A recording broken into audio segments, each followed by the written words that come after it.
There's a moon out here in living room requests, and this is a song sung premiered by a singer who was a real life Cinderella. And here's the real life Cinderella, Patricia No, Hammond. not at all.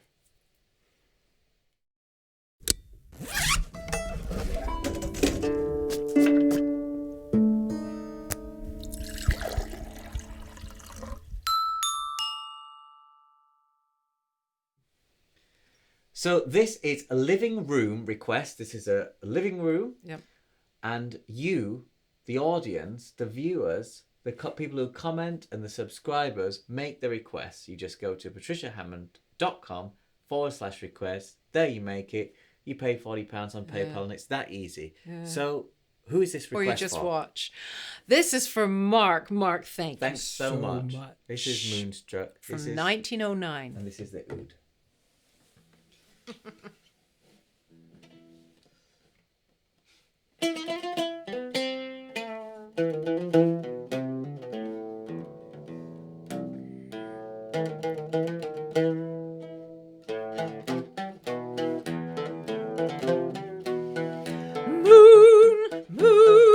Mischief-making moon, what are you doing there? You seem like a fairy dream up in the midnight air. When I look at you, I always know you will shoot me with your silver bow. Just as soon as the daylight's gone, well, it's then I feel a foolish sort of feeling coming on. I'm such a silly when the moon comes out. I hardly seem to know what I'm about. Skipping, hopping, never stopping. I can't keep still, though I try. I'm all a quiver when the moonbeams glance. That is the moment when I long to dance. I can never close a sleepy eye when the moon comes creeping up the sky.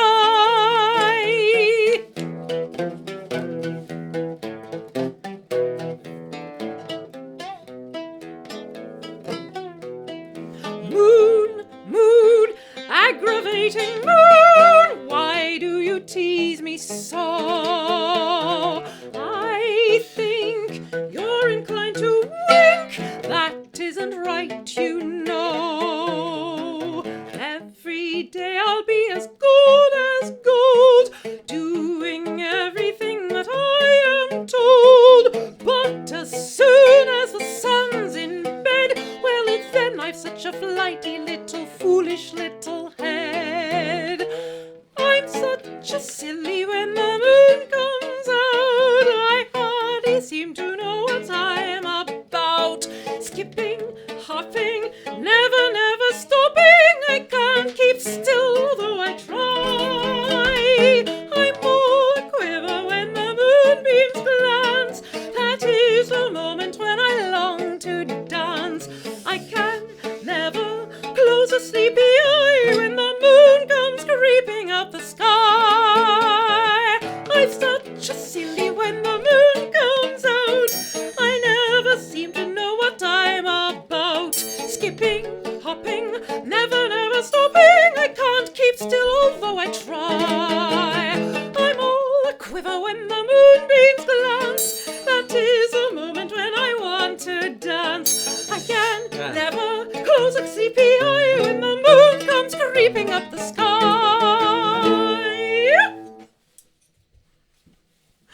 So that was not written for the oud. It may surprise you to know.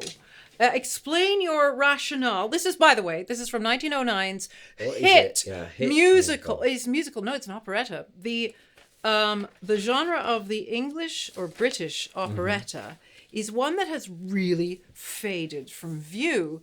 And there are many theories as to why this is. I have mine. I've written an article. Most of these were at the Gaiety Theatre. The Gaiety girls were the ladies, young ladies who performed there, wearing the chorus and did roles and things, and they were known for their beauty and the fact that they all. Oh yes, let's pose for a thumbnail. There you go. They all what? Loads of them married into the aristocracy, and they were known for that. And loads of them came from very humble backgrounds.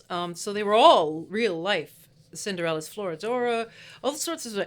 I wrote an article in Chat magazine many years ago all about this, containing all sorts of research and things that you wouldn't find anywhere.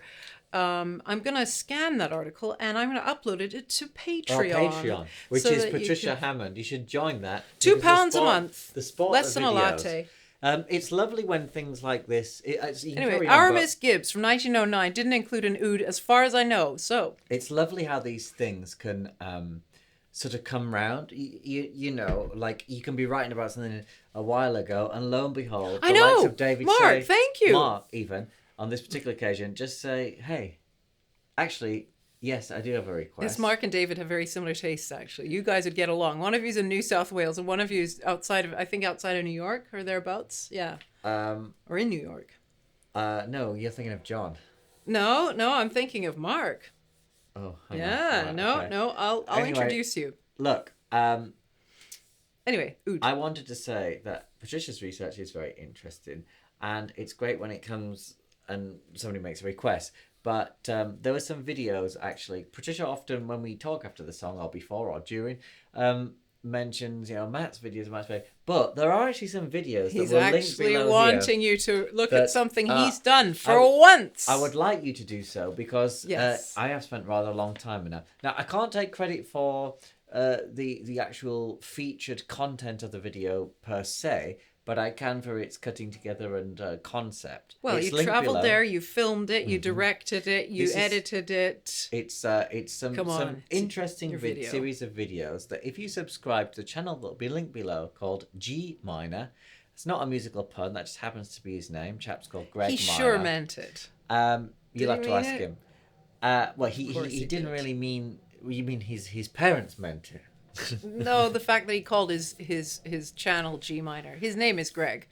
Anyway, let me tell them what it actually is. Yeah, do. And that's some videos.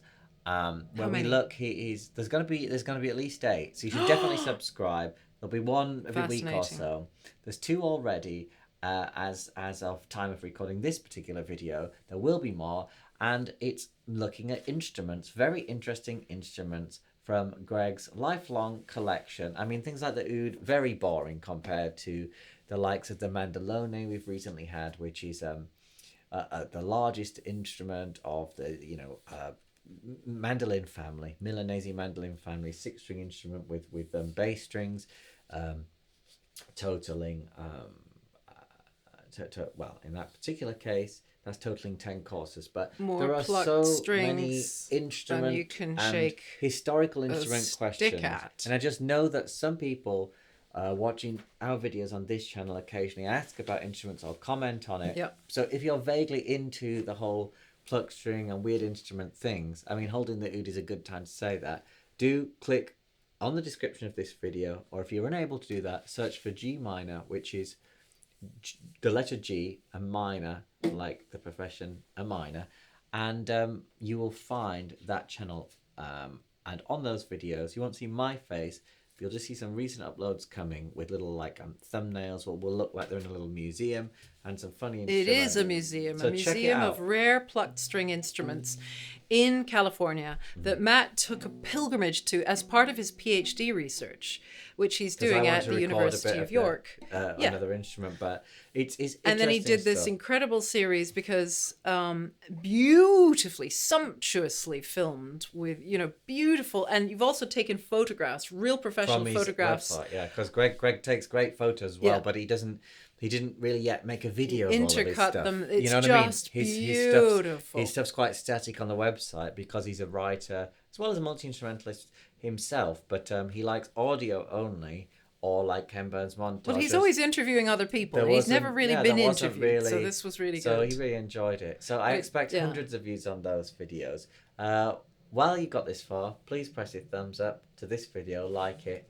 Thank you so yeah. much. No, I wanted to tell. We'll keep living room requests going. But I just wanted to say just a couple of things about So Our Miss Gibbs, this particular musical, operetta, they're British operettas, English operettas.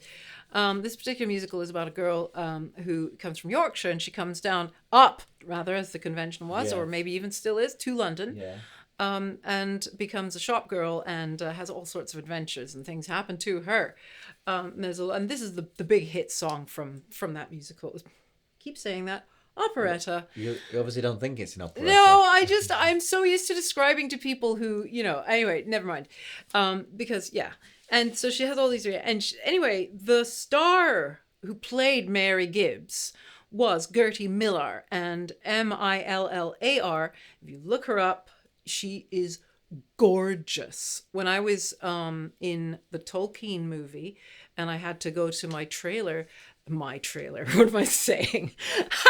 the trailer where the hairstylist was, he took an hour on my hair, because I just sang in the background. You hardly see me, but he took an hour on my hair to make it huge. And his inspirational photos were all of Gertie Millar.